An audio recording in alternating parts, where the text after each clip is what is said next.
Being peaceful is what your higher self wants. It's what transforming your life is all about.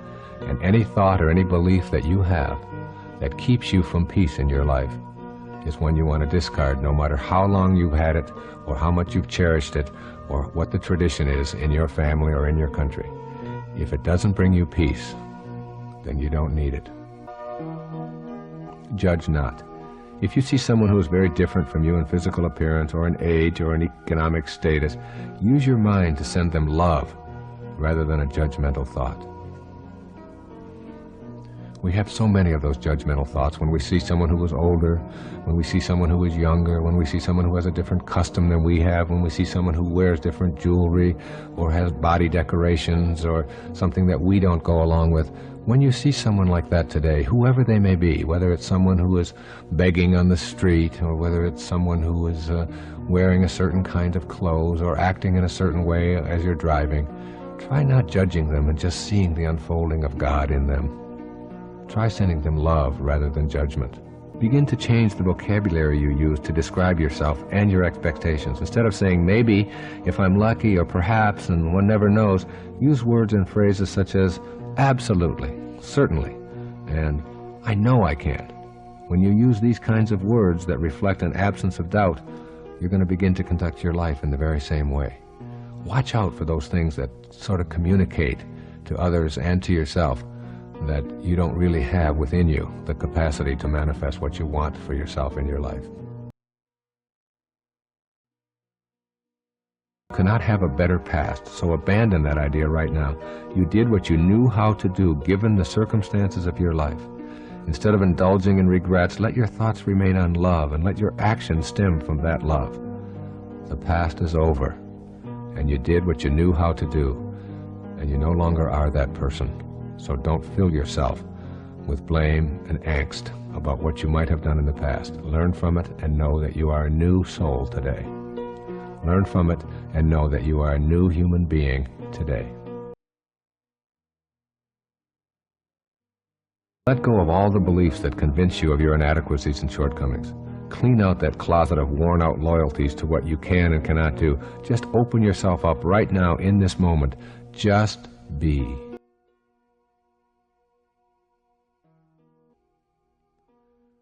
Spend a day silently reciting the word love whenever you encounter another human being.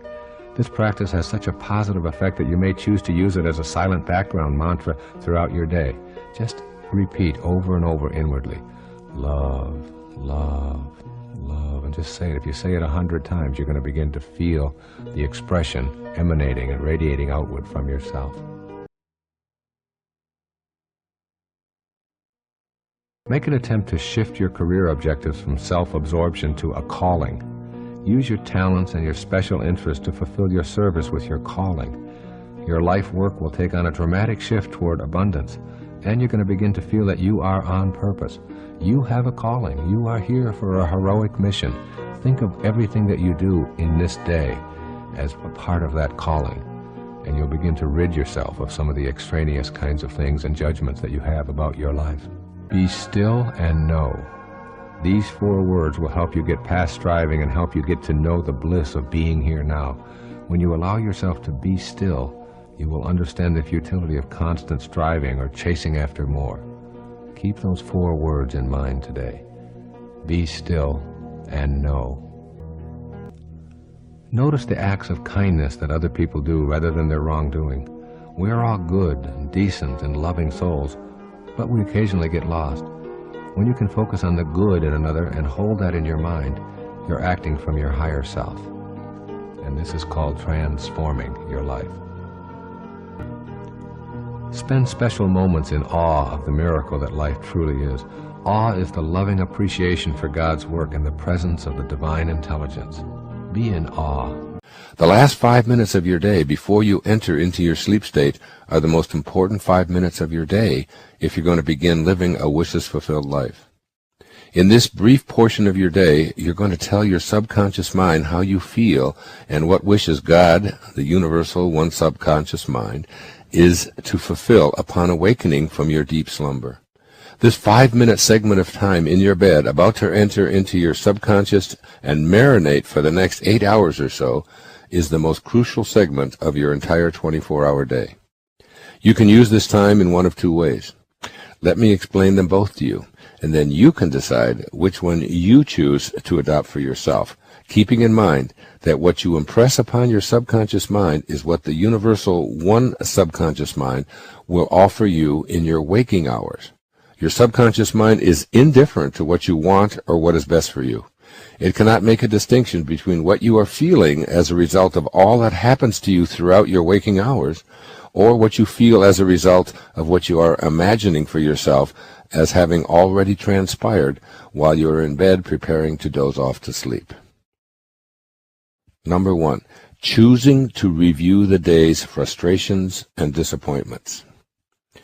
As you lie in bed, you can use this time prior to entering your subconscious mind to review everything that transpired throughout the day that caused you to feel unhappy, dejected, frustrated, angry, and so on. You can think sad thoughts about all of the people who disappointed you and review in your imagination via your inner dialogue with yourself how unhappy all of that made you. You can spend these critical moments worrying about all of the things that didn't work out the way you wanted them to, and projecting onto your subconscious mind evidence for things continuing to transpire in the same way that they always have. You can go over the argument you had with others and conclude that these people really do make you unhappy. You can use your mind to relive how fearful you are that things are not going to improve. You can even predict that a great calamity is about to befall you and your family, and there's nothing to be done to stave it off. You can picture in your mind the worst possible outcome concerning your own health or the health of a loved one.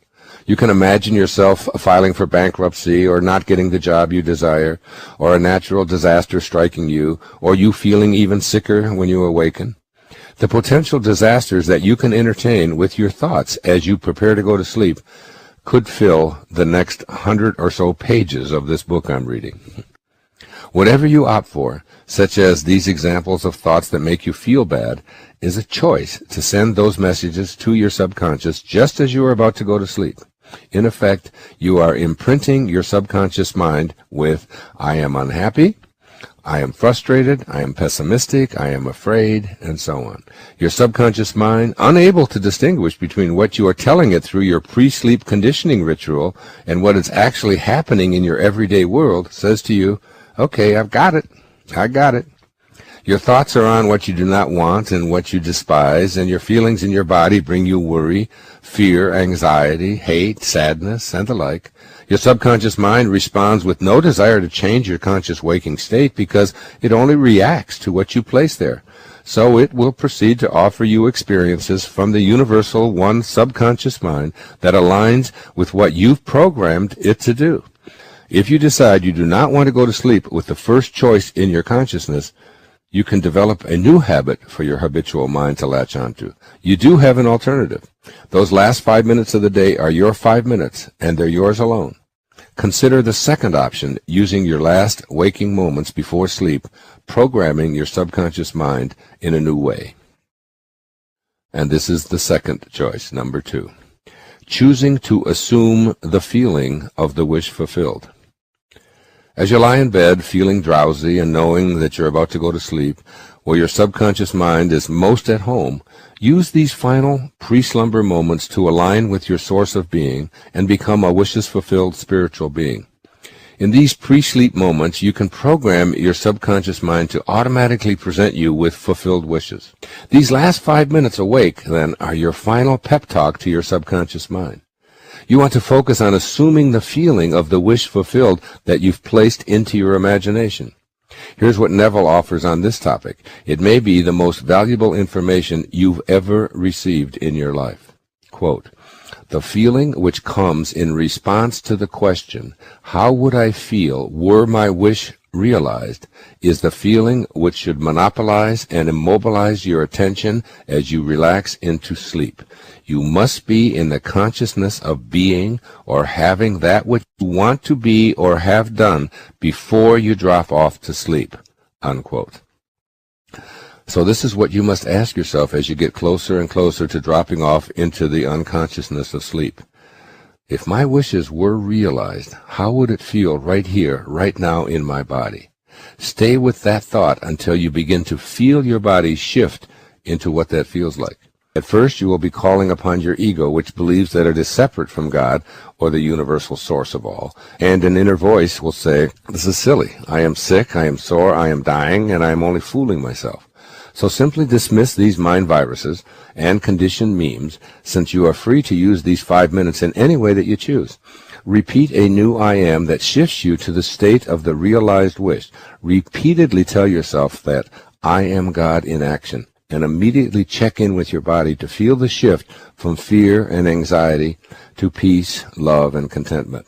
After a little practice, you will find this repeating I am in your mind begins to impact how you are feeling. Sensations of worry and pain slowly dissolve as you assume the feeling of the wish fulfilled. And it is at this point that you allow yourself to drop off to sleep. Use these precious pre-sleep moments to assume the feeling in your body of whatever wishes you desire as already fulfilled. You could contemplate my favorite quotation from Saint Germain in the I Am Discourses. Quote, "I want so much to have you feel that you are the only authority in this world, or any other. So far as your world is concerned, do not ever fear that the perfecting of your world is going to disfigure anyone else's world, so long as your intent is not to harm anyone. It does not matter what the world about you says, or how much they try to intrude upon you their doubts, their fears, and their limitations. You are the supreme authority in your world, and all you have to do is say, when you are beset by these conditions, I am the mighty magic circle of protection about me that is invincible and repels from me every discordant thought and element which seeks to find entrances or intrude itself. I am the perfection of my world, and it is self-sustained." Unquote. Does it feel natural? There will be times when you doubt your ability to attract into life the successful fulfillment of your wishes, including the ideal person you would like to be. I'm addressing this question from the position of the overly conditioned ego that's been trained to believe it's preposterous to think you can become what you would like to be by simply assuming the feeling in your body of your wishes being fulfilled. Neville alerts you to this disruptive influence with these words, quote, "The time it takes your assumption to become fact, your desire to be fulfilled, is directly proportionate to the naturalness of your feeling of already being what you want to be, of already having what you desire. Think about what you plan to manifest. Then use your imagination to feel what that feels like in your body. Does it feel natural to you? I mean, does it really feel like this is the you that you are deciding to be? If you've been sickly for most of your life and you are assuming the feeling of a healthy body, does it feel natural to see yourself as a picture of perfect health? Do you feel that with your imagination and God all things are possible? If you've been overweight or addicted or poor or victimized or unlucky or weak or anything at all that is incongruous with your perfect well-being, can you feel natural when you assume the feeling of your new ideal?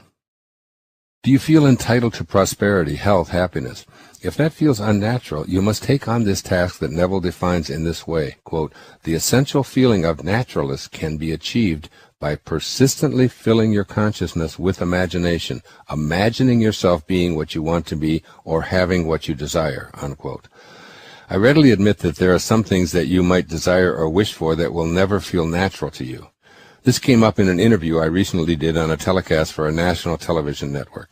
The interviewer asked, "Do you mean to tell me, Dr. Dyer, that if I do all that you recommend and follow the law of assumption to the letter, that I can become a linebacker for the New York Giants?" Now, this was a man about 5'7" tall, weighed maybe 150 pounds, a small man imagining himself in a very large man's physical position on a professional football team. I asked him, "Does it feel natural for you to be playing that position on the New York Giants?" His immediate response was, "No, not at all." And thus I reminded him that the time it takes your assumption to become reality is proportionate to the naturalness of being it. In my opinion, the interviewer would be doomed to failure with his assumption. However, I've seen professional basketball players who were 5'7" tall in a profession populated by giants, and not only could they play at an all-star level, but they could jump high enough to dunk a basketball. And when interviewed, they say without hesitation, "It feels natural to me, even though no one else can imagine it happening."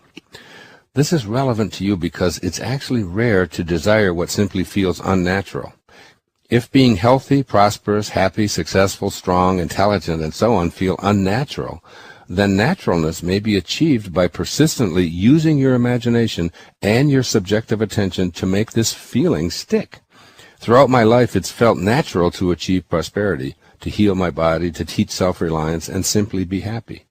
When I was a school teacher, most people said, and I still hear it to this day, you can't make any money as a school teacher. After all, it's a low-paying profession. Yet being prosperous and making money has always seemed just natural to me. When I was a school teacher, I taught extra courses at night school. I worked every summer, started a driver education business, gave public lectures for a fee on Monday nights, became a consultant on how to attract government grants, started a tutoring business, wrote books, took additional college credits to maximize my salary, and so on. Eventually, because it all felt so natural to me, I made teaching a very lucrative profession. At one time, I was restricted to a classroom as a teacher. Today, I'm still a teacher, only my classroom has now become the entire globe. Whatever it is that you want to manifest for yourself, do not be afraid to place into your imagination, assume the feeling of that wish fulfilled, and by all means make it feel as natural as apple pie. Move your highest dreams to a rightful, natural place in your imagination, and then do, as Ralph Waldo Emerson, the man whose portrait I stare at as I write, advised, build therefore your own world. As fast as you conform your life to the pure idea in your mind that will unfold its great proportions." Unquote. It is my long-held strong belief and knowing that you are never given the power to dream without the equivalent power to manifest that dream and make it your physical reality. And this is also from Emerson to chew on. Quote, "Every spirit builds itself a house, and beyond its house a world, and beyond its world a heaven. Know then that the world exists for you. For you is the phenomenon perfect. What are we that only can we see?" Unquote. The belief now that not only am I what I have and what I do, but I also become what other people think of me. So my reputation becomes something really, really important. And young people, we call this peer pressure.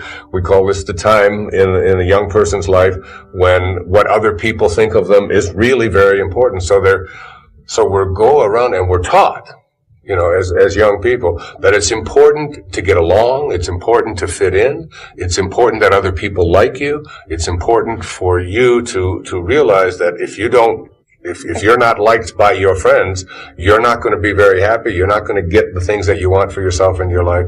And so now we've taken this little beautiful creature who just showed up from a microscopic dot, and everything was handled for it. And it was doing nothing. It was just being done. And we've imposed three really harsh kinds of requirements on this person. Forget all of this. Forget this little bundle of perfection, that was created by God and is a piece of God. And let's set it over here and let's create a new one and make it believe that it has to accomplish, it has to accumulate, and it has to win the approval of other people. Now, what I have learned over the years is that if someone, I gave a seminar not too long ago, and someone wrote me a letter and said, the seminar did not live up to my expectations, okay, and was sort of complaining about whatever that was. And I got thinking about that, like there were 1,000 people at the seminar, and if I have 1,000 people who come to my seminar, all with expectations, how in the world am I going to deliver a seminar and meet everybody else's expectations out there? How is it possible to do that?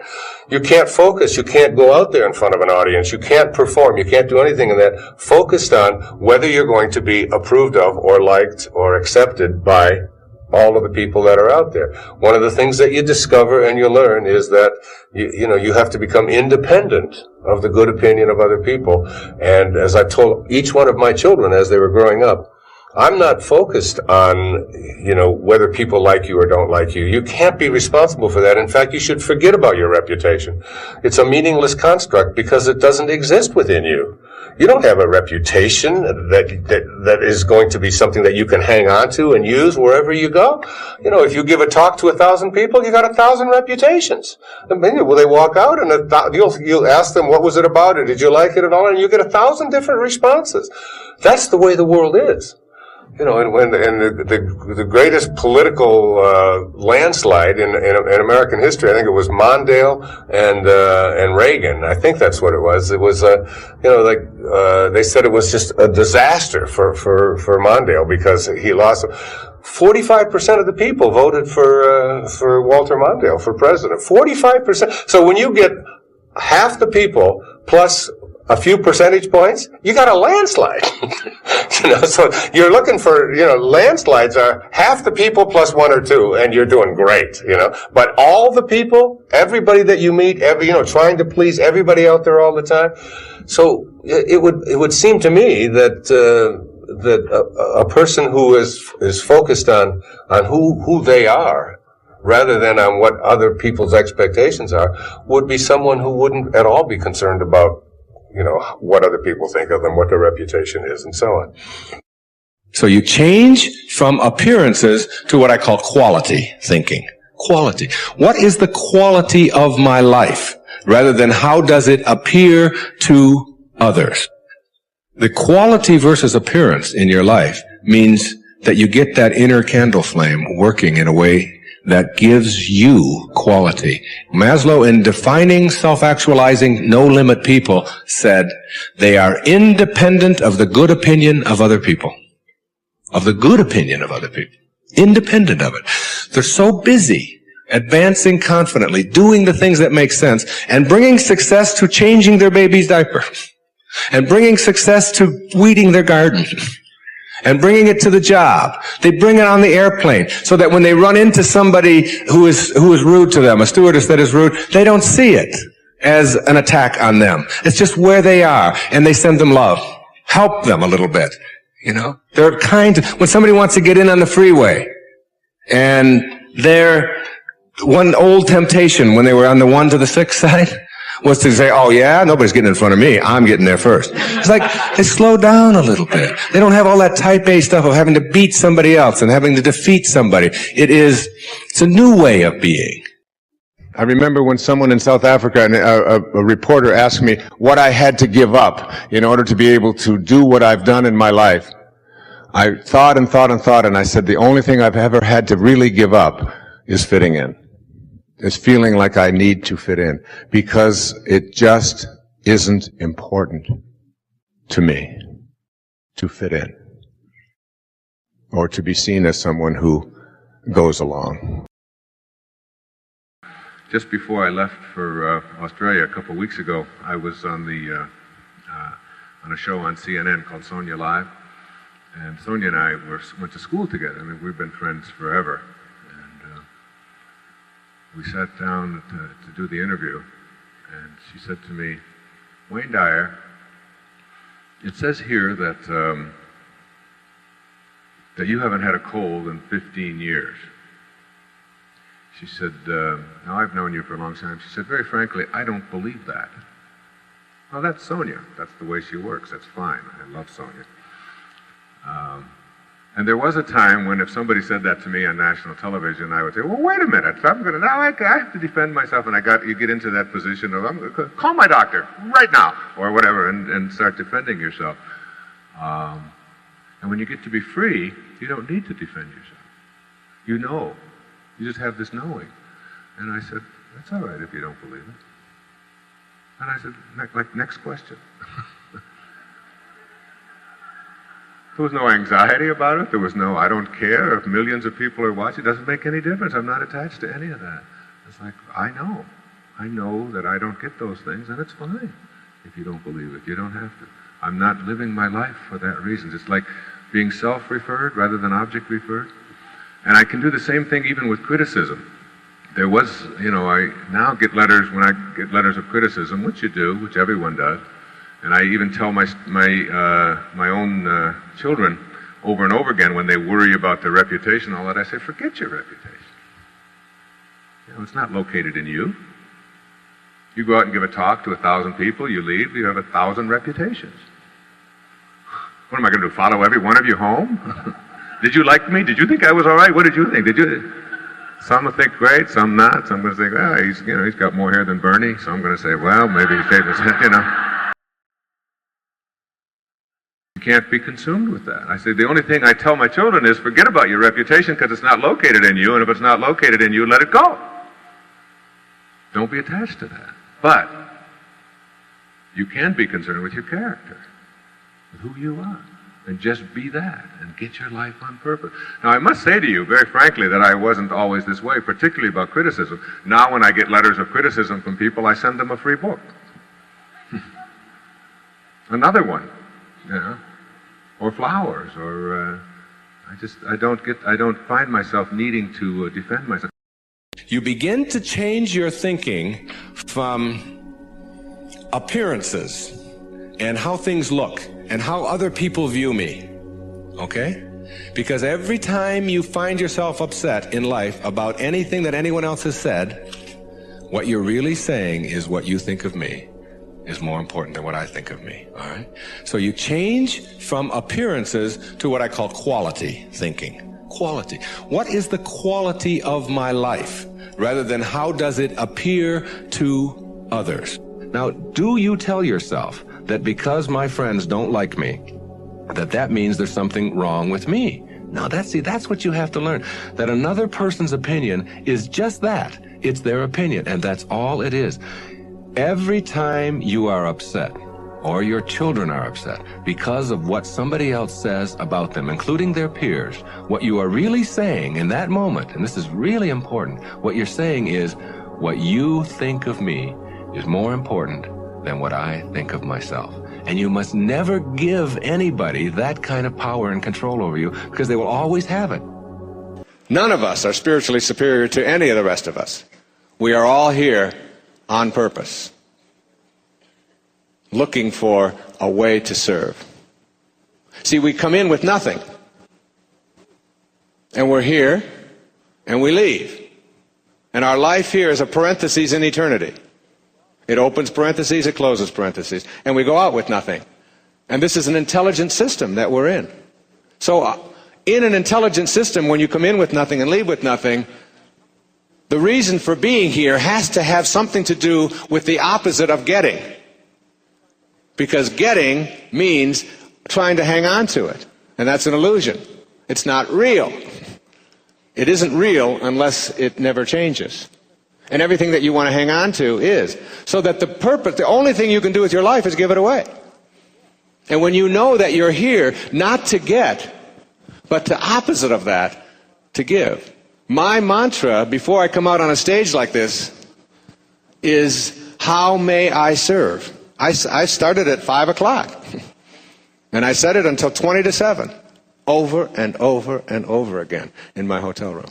How may I serve? How may I serve? How may I serve? How may I serve? How may I serve? That's what we're here for.